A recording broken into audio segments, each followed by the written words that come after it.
Dr. Balázs Tamás urat köszöntöm szeretettel a Webreport stúdiójában. Köszönjük, Tamás, hogy elfogadtad a meghívásunkat, köszönjük, hogy eljöttél.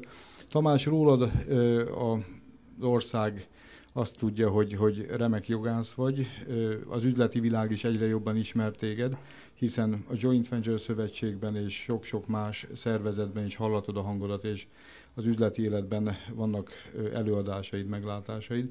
De a legizgalmasabb dolog rólad információként most az, hogy létrehoztál, illetve hát a kezdeményezéseddel jött létre egy olyan kelet-közép-európai ügyvédi együttműködés, ami konstrukciójában is és kezdeményezésében is páratlan. Egy pár szót erről légy szíves bevezetésképpen mondjál.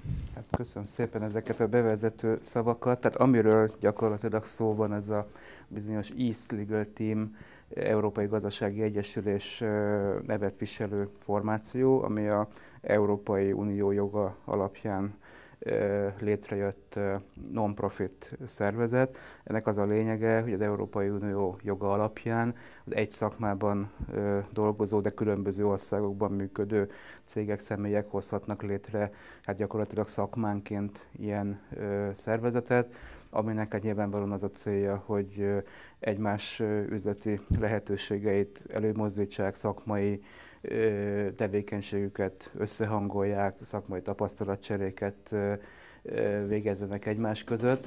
Na most ez, amit mi létrehoztunk, ezt tavaly, tehát 2008 március végén alapítottuk itt Budapesten, akkor 5 államból volt tagja ennek a szervezetnek. Azt még érdemes tudni, hogy amennyiben Európai Uniós államok képviselői is benne vannak a szervezetben, akkor más még nem Európai Unió tag államból is lehet szervezeteket, illetve személyeket bevonni. Most ennek megfelelően az alapítók 5 alapító tagja van ennek a mi szervezetünknek. Jelenleg hát a tagság azóta bővül, képviselve vagyunk hát Magyarországon, Romániában, Horvátországban, Oroszországban, Szlovákiában és Lengyelországban. És most van folyamatban az, hogy kialakítunk egy úgynevezett megfigyelői státuszt, aminek az a lényege, hogy a nyugat-európai kollégák, akik ezzel a szervezettel együtt akarnak működni, szintén hát részt vessenek a munkában szavazati jog nélkül. Tamás, a partnerek mit szóltak ahhoz, hogy ez a kezdeményezés Magyarországról indult ki? Nem voltak féltékenyek, vagy nem próbálták ezt az ötletet elórozni? Nem volt ezzel konfliktus, hogy ezt te találtad ki? Hát nem volt, mert tulajdonképpen ilyen szervezet a jogi szakmán belül is működik, tehát a mi ügyvédi irodánk, a Balázs Jóló ügyvédi iroda és tagja olyan nyugat-európai kollégák által hasonló ilyen Európai Gazdasági Egyesülés formációban alakított szervezetnek. Ez a mi szervezetünk annyiban egyedi, hogy ez Kelet-Európára koncentrál, tehát ez csak Kelet-Európai Uniós államokból, minden államból egy ügyvédi iroda lehet a tagja. Most még Kelet-Európára koncentrál, de el tudom képzelni, hogy ez egy pillanat alatt változhat. Hát olyan értelemben koncentrál, hogy a távlati terveink is azok, hogy csak a kelet-európai államokból lehetnek teljes jogú tagok, a nyugat-európai kollégák, vagy esetleg más kontinensről megfigyelő státuszt kapnak, tehát éppen azért, hogy megőrizzük ennek, és talán ennyiben más ez a szervezet, hogy nem valamilyen hát nyugat-európai vagy amerikai központból irányítják, olyan módon, tehát vannak ilyen szakmai szervezetek, hogy egy-két ilyen Londonból, Frankfurtból, Párizsból, stb. Tehát irányított szervezetek, amelyek, hogyha történik, vagy van egy megkeresés, hogy Magyarországon, Bulgáriában, stb.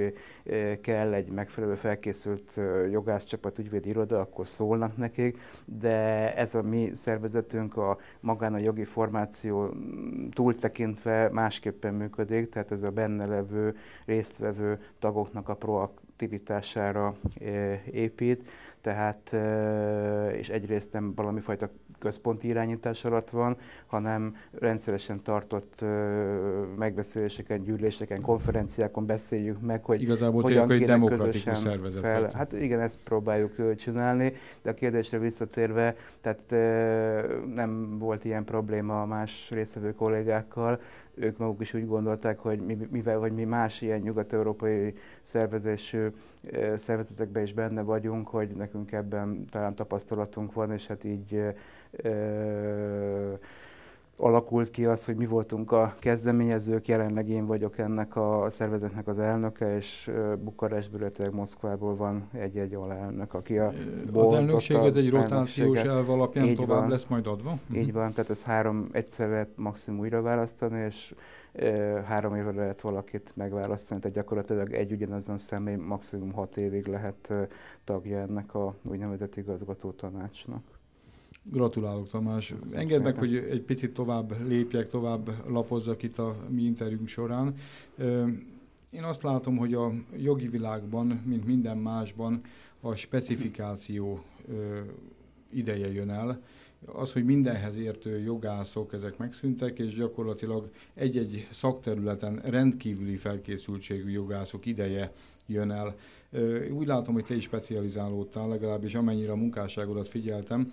Te építőiparra koncentrálsz, és úgy vettem észre az előadásai során, hogy a külföldi tőkebefektetések mellett működő úgynevezett szindikátusi szerződések kérdéskörét vizsgáltátok a leginkább. Jól látom ezt, vagy egészen máshol vannak a súlypontok? Hát kétségtelenül így van, tehát mindenképpen amellett, hogy kell, hogy legyen az embernek egy általános átfogó rálátása gazdasági jogra, specializálódni kell, mert hát polihisztorok nincsenek, csak polihülyék, tehát az képtelenség, hogy valaki... Ezt rögzítjük. Igen, hogy valaki minden területhez értsen, vagy minden területnek a változásait naprakészen, a szakirodalom, nemzetközi magyar, stb. Változásait követni tudja. Hát éppen ezért a mi ügyvédirodánkban arra törekszünk, hogy a gazdasági jognak a fő területei, tehát ilyen szempontból, hogy a napi készültség szintjén legyenek fedve. Na most, amit engem személy szerint illet, én valóban elsődlegesen a építőipari jogra specializálódtam, ami talán Magyarországon annyira nem egyértelmű, hogy ez nem azonos az ingatlan joggal, vagy az ingatlan forgalom jogával, tehát nyilván vannak közös területek. Másrészt, ami még az én ilyen speciális területeimet illeti, hát a munkajoggal foglalkoztam még behatóbban, meg van, igen, hát mondom, jelentősnek nevezhető szakmai gyakorlatom.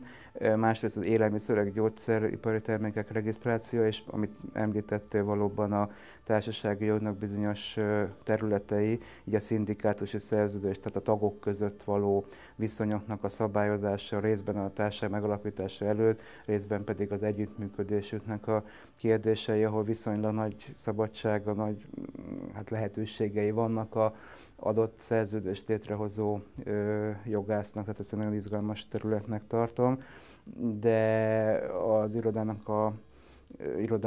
irodánkban kollégáknak szintén van 2-3 ilyen szakmai területe, tehát például a környezetvédelmi jog, a szellemi alkotások joga, úgynevezett energiajog, tehát ilyen speciális területeken is tudunk szolgáltatásokat nyújtani, és mondhatjuk azt, hogy valóban ezeken a területeken komoly elméleti és gyakorlati tapasztalatunk vannak. Egyébként a gondot én Magyarországon ott látom, hogy az ügyfelek nem nagyon vannak az ügyfelek, az átlag ügyfél, ha lehet ezt mondani, abban a helyzetben, hogy meg tudja ítélni, vagy egyáltalán információt tudjon szerezni arról, hogy az adott ügyvédi iroda mely területre specializálódott, mely területen vannak valós, leinformálható módon valós szakmai tapasztalatai. A megoldása? Tehát az, hogy ügyvédi iroda, ez valóban nem informatív. Mi lesz ennek, hogy van-e valami elképzelésetek, valami javaslatotok, hogy hogyan lehetne az embereket jobban tájékoztatni? Hát ez azt hiszem, hogy nem az egyes irodák feladata lenne. Ez Németországban például, ennek már régi hagyománya van, tehát ott megvan ez a szakjogász nyilvántartás, szakjogász kérdés. Ilyen van nálunk is, de ott azért igen komoly követelmények vannak, azon túlmenően, hogy valaki elvégez egy ilyen szakjogászi tanfolyamat vagy képzésben vesz részt, hogy valóban az adott területen milyen gyakorlati tapasztalatai vannak, hány olyan ügye volt, tehát ezt nyilván tartják, tehát ottan azért eléggé cizellált módon megvan ez szervezve. Nálunk gyakorlatilag ott tartunk sajnos, hogy a kollégáknak a jelentős része is úgy gondolja, vagy legalábbis azt mondja magáról, hogy ő gyakorlatilag majdhogy nem minden jogterülethez. Tamás, egy üzleti kérdéssel is hadd kíváncsiskodjak, hogy gyakorlatilag te irodavezető vagy ennek az ügyvédi közösségnek. Gyakorlatilag a te munkaerődnek mekkora részét foglalja el az, hogy ezt a közösséget, azt a titkárságot, azt az adminisztrációt, az ahhoz tartozó mindent vezessed? Mennyi időd marad gyakorlatilag az ügyekre, és mennyi idő marad továbbképzésre? Hát nálunk ez úgy van felépítve, hogy önmagában, tehát a ügyvédi iroda, tehát most mindenkit beleszámolva, tehát ügyvédeket, tulajdonos partnerügyvédek vagyunk ketten, vagy alkalmazott ügyvédjelöltek, gyakornokok, titkárság, tehát körülbelül egy ilyen 10 fő körül mozog nálunk az összállományi létszám úgy jelenleg, de ez úgy van felépítve, hogy maga az irodának vannak ügyei, tehát ez se olyan túl egyértelmű a magyar gyakorlatban, mert igen sok ügyvédi iroda tulajdonképpen egy rezsiközösség, és bizonyos közös költségeknek a redukálása érdekében társulnak, tehát nálunk ez nem így van, tehát nálunk team munka folyik, és az egyes ügyfeleknél is úgy épül föl a munka, hogy legalább 2, de inkább 3-4 több kolléga, tehát partner, alkalmazott ügyvédjelölt gyakornok dolgozik egy ügyben. Na most az én feladatom az valóban egyrészt az irodának, mint vállalkozásnak, szervezetnek a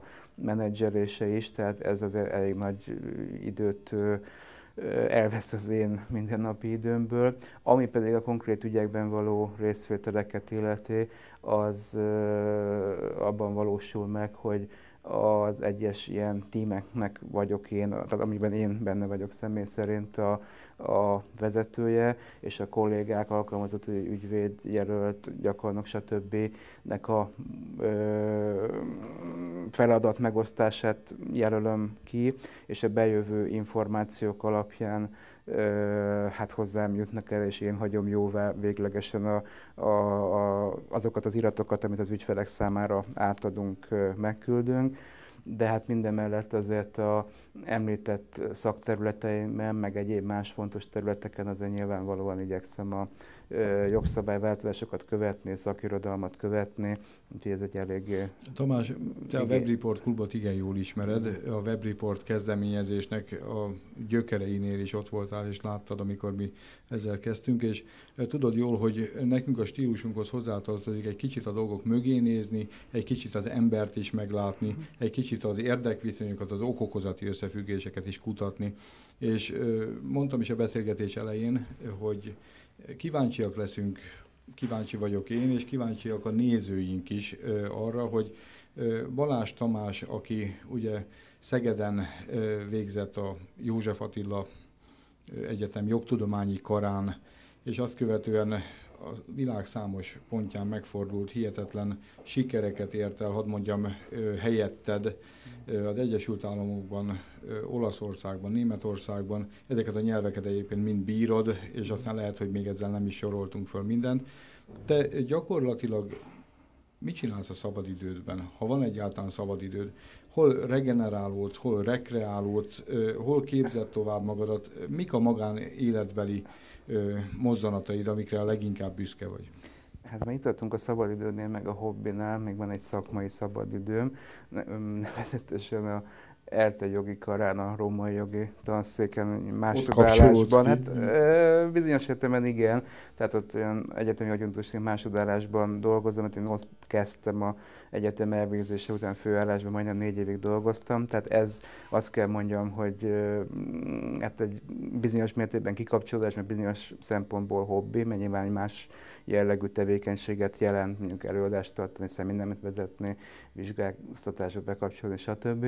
De mondjuk a szó szerinti szabadidőkre rátérve, hát, szeretek én turistaként is utazni, Tehát a feleségemmel szoktunk ilyen hosszú hétvégéket csinálni, amikor általában elmegyünk valahova többnyire, illetve hát majdnem kizárólagosan Európán belül elrepülünk, ott autót bérelünk, szétnézünk, ilyen... Ez tudatos döntés, hogy Európán belül, vagy így Igen, hozta én azt idáig a hiszem, sors? hogy hát voltam én már máshol is Európán kívül,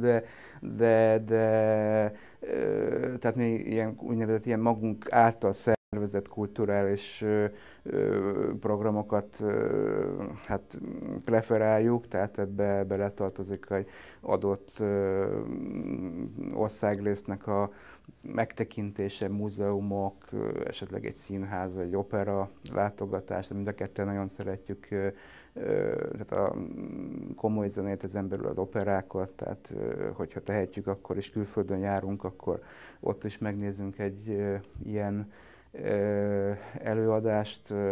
Nagyon szeretek még olvasni, tehát szép irodalmat, magyarul meg más nyelveken, és hát gyakorlatilag ami a sportot illeti, az igyekszem 2-szer hetente eljutni, úszni, úgyhogy ez a gyakorlatilag ugye egy ilyen sikeres menedzser mögött biztos, hogy egy sikeres asszony is áll. Említetted a feleségedet, együtt utaztok, és igazán kedvelitek a kultúrát. Ő neki mi a foglalkozás? Ő mivel foglalkozik? Hát a feleségem gimnáziumi tanár, a Deák-téri evangélikus gimnáziumban, ahol angol nyelvet és evangélikus hittant tanít.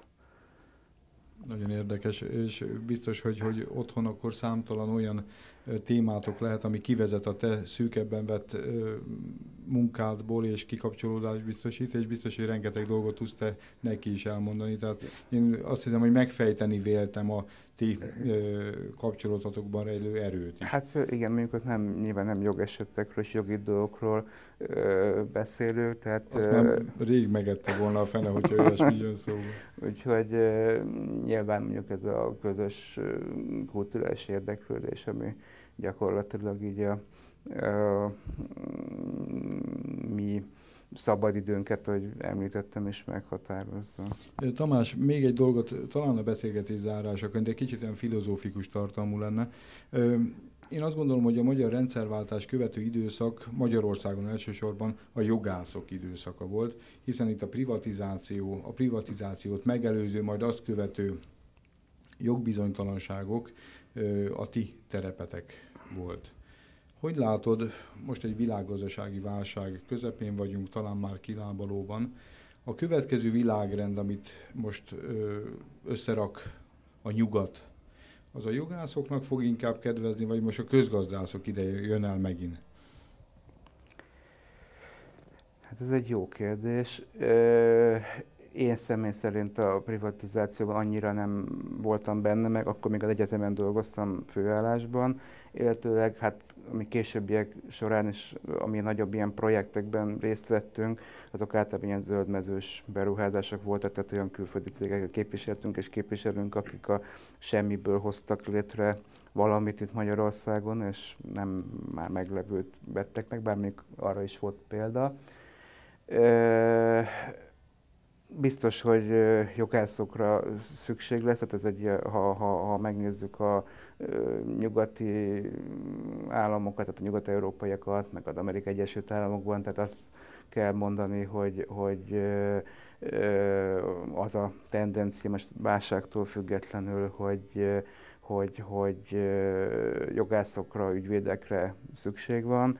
Én azt hiszem, hogy itt a magyar cégeknek a szemléletében kell majd bizonyos változásnak bekövetkeznie, nevezetesen arra, hogy ugye mikor igényeljük a jogász közreműködését. Én úgy látom, hogy a magyar cégeknek egy jelentős része ilyen tűzoltó munkát vár el a jogásztól, nevezetesen az, hogyha valami nagy probléma van, akkor majd a jogász, mint egy ilyen csodatévő mágus, majd valami furfangos ötlettel kihúzza őket, míg mondjuk ez Nyugat-Európában, tehát a német, angol száz országokban elsődlegesen a jogásztól azt várják, hogy ne legyen ilyen probléma, amikor tüzet kell oltani, hanem úgy legyen az adott cég jogi szempontból megszervezve, hogy ilyen fel sem merülhessen. És a ottani kollégáknak a sikerét azt ebben mérik, hogy mennyire működik zavartalan a nagyobb problémáktól, berektől, stb. Mentesen az adott cég. Itt a mi irodánkban, meg mi magunkat is ezzel igyekszünk mérni.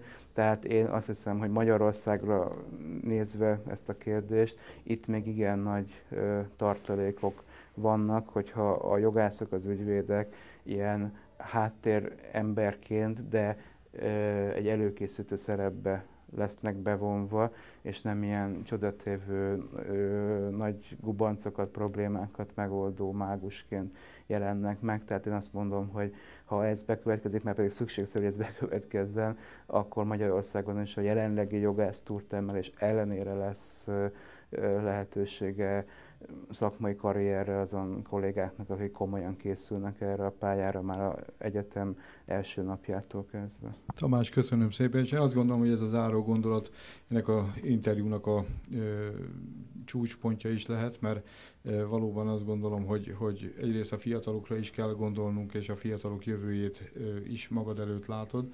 A másik pedig az, hogy hát valóban a tűzoltó munka az álljon távol ettől a szakmától, megelőző munkának kell lenni. Ezt tesszük majd hírul a webriporton is. Köszönöm. Köszönöm szépen.